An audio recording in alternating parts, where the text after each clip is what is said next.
ভুই নিজের সব নিজের, তাও করলাম চুরি। বাপ যদি এখন দেখতে পারেন পোকা লাথি মেরে পাঠাই দেবে বাড়ি। আসসালামু আলাইকুম এভরিওয়ান, কেমন আছেন আপনারা? আপনাদের মাঝে আবারও অনেকদিন পরে ছোটোখাটো একটা ব্লগ নিয়ে চলে আসলাম। আপনারা ব্লগটি শেষ পর্যন্ত দেখতে থাকুন। আশা করি যে ব্লগটি দেখে আপনারা অনেক মজা পাবেন। আর আজকে আমি আর সাইড চলে যাচ্ছি মাঠে কিছু কাজ আছে, ওই কাজগুলো করব। এই জন্য আমরা মাঠের দিকে রওনা হতে লাগলাম। আমাদের মাঠের যে রাস্তা, স্পেশাল রাস্তা, তারপর বলতে বলতে আমি চলে আসি আমাদের পেয়ারা বাগানে। আসার পরে পেয়ারা খুঁজলাম, খোঁজার পরে একটা পেয়ারা পালাম ছোটোখাটো দেখে। সাইদ বললো আমার জন্য একটা নিয়ে আসতে, এই জন্য আর একটা খুঁজতে লাগলাম। আর গাছ এখনো বড় হয় নাই, ছোটোখাটো গাছ, একেবারে ছোট। আপনারা তো স্ক্রিনে দেখতেই পাচ্ছেন, কেবলই হয়ে উঠছে, তেমন একটা বড় না। ছোটোখাটো গাছ হলে কি হবে, পেয়ারাগুলো ভালোই সুন্দর ছিল। এই তো খুঁজতে খুঁজতে সাইদের জন্য একটা পেয়ে গেলাম। পেয়ারা নিয়ে আমি চলে যাব সাইদদের মালটা হইতে, যেখানে সাইদ কাজ করতেছে। আর পেয়ারার কালারগুলো ভালো সুন্দরই, সাদা ফর্সা রয়েছে, ছোট, খাইতেও অসাধারণ লাগবে। খেয়ে আপনাদেরকে জানাচ্ছি পেয়ারাটি কেমন। তারপর আমি চলে যাইতেছি সাইদদের আঙ্গুল ফল বাগান ছিল যেখানে, ওই জায়গায় দেখছি সাইদ ওখানে কাজ করতেছে। আঙ্গুল ফলের চারা সব মরে গিয়েছে।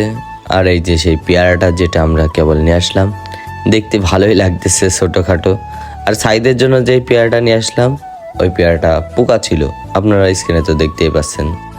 তবে পেয়ারা খাইতে খাইতে আমি চলে আসছি পাশেই মালটা বাগান রয়েছে, মালটা বাগান দেখি কেমন মালটা ধরেছে। এই যে মোটামুটি ভালোই দেখছি মালটা গাছে রয়েছে। আর কিছুদিন পরেই পেকে যাবে মালটাগুলা, খাওয়ার উপযুক্ত হয়ে যাবে। আর মালটাতে এখন একটু সমস্যা হয়, যেই কারণে মালটাগুলো অনেক ঝরে পড়ে যায়। বেশিরভাগ মালটাই ঝরে পড়ে যায়, মাটিতে পড়ে থাকে। তারপর সামনে দেখছি কাকা কথা বলছে, তাই জন্য কাকার কাছে গেলাম। দেখি ওখানে কাকা কি করছে। কাকা ওখানে সার মিক্সড করছিল, ভুঁইতে সার দিচ্ছে। তারপর আমরা দেখি যে মালটায় রস হয়েছে কিনা, এই জন্য আমি আর সাইদ একটা মালটা পেরে নিয়ে চলে যাচ্ছি আঙ্গুল ফল বাগানের ওখানে। আঙ্গুল ফল বাগানের পাশে দেখছি একটা কমলা লেবু গাছ রয়েছে, তাই জন্য কমলা লেবু গাছটাকেও স্ক্রিনে নিয়ে রাখলাম। তারপর আমরা চলে যাইতেছি সাইদের আঙ্গুল ফল বাগানের ওখানে। ভুই নিজের সব নিজের, তাও করলাম চুরি। বাপ যদি এখন দেখতে পারেন পোকা লাথি মেরে পাঠাই দেবে বাড়ি।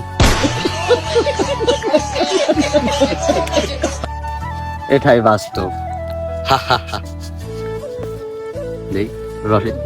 অবস্থা হয়েছে কাশির যে অবস্থা, মালটা হয়ে গেছে ব্যবস্থা। যেই মালটাটা আমার সাইদ নিয়ে আসলে, ওই মালটাটা কাটছে, দেখি রস হয়েছে নাকি মালটার ভিতরে। সাইদ খেয়ে বলল রস হয়েছে মোটামুটি, এখনো ভালোভাবে মিষ্টি হয় নাই, কয়দিন পরে পারা যাবে মালটাগুলো, মানে 1 মাস খানিক পরে।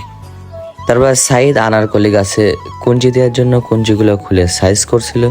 তারপর আমি ওখানে দাঁড়িয়েছিলাম। তারপর আনারকলি গাছে লাঠি দিচ্ছিল। আমি বলছি যে আমি বাসায় চলে যাইতেছি, তুই থাক, তুই কাজ কর, এই রোদে আমি আর থাকছি না, এই জন্য আমি চলে যাব এখন আমার বাসার উদ্দেশ্যে। তারপর বাসায় যাইতে যাইতে আমি একটা জিনিস খেয়াল করলাম, ছোটোবেলায় আমরা ইত্যাদি চিংড়ি পাতা খেলতাম, সেই পাতাটা অনেক দিন পরে দেখলাম মাঠে হয়েছে, তাই আপনাদেরকেও দেখিয়ে দিলাম। কে কে এই পাতাটি চেনেন অবশ্যই কমেন্ট করে জানাবেন। আর আমার ব্লগ এখানে শেষ করছি। সবাই ভালো থাকবেন, সুস্থ থাকবেন, আল্লাহ হাফেজ। আর ব্লগটি শেষ পর্যন্ত দেখার জন্য আপনাদেরকে অসংখ্য ধন্যবাদ। আর ব্লগটি কেমন হয়েছে কমেন্ট বক্সে অবশ্যই জানাবেন।